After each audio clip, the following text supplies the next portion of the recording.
It begins at dawn, with the air very still, and the thunder of battle far away.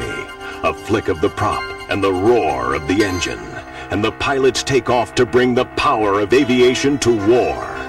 Now you can experience the unparalleled sensations of air-to-air combat.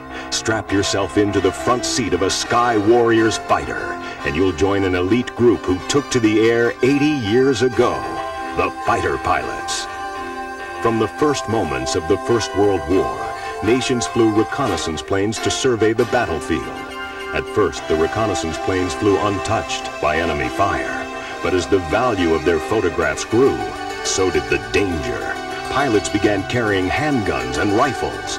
Armament levels escalated, and then Anthony Fokker developed the first interrupter gear, a device which allowed a machine gun to fire directly through the spinning propeller. By aiming the plane, the pilot aimed the gun, and the fighter plane was born. Trial and error encounters between lone aircraft developed into organized dogfights, with the surviving pilots passing on their knowledge to the new recruits. Pilots like Eddie Rickenbacker, Manfred von Richthofen, Billy Bishop, and the father of air combat, Oswald Boelke. He laid down basic rules of air-to-air fighting, rules that are applicable today. Attack from out of the sun, attack from behind, fire at close range, and keep your target in sight at all times. The First World War ended, but the air combat lessons carried on to the Second.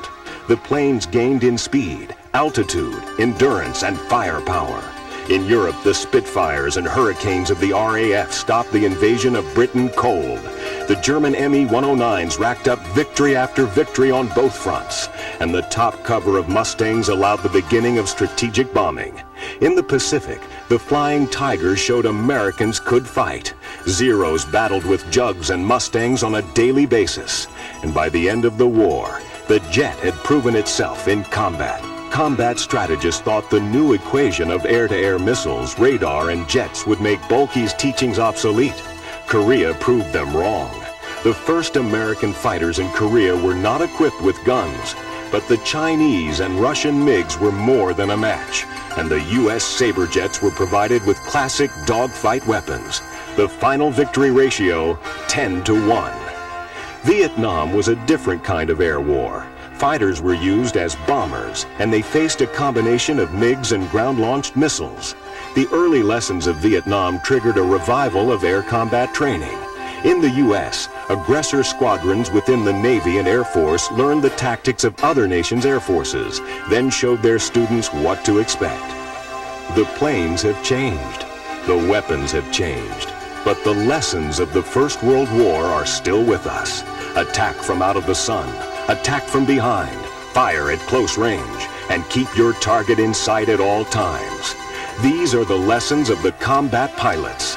And today, with the air very still and the thunder of battle far away, you will practice them once again as a Sky Warrior.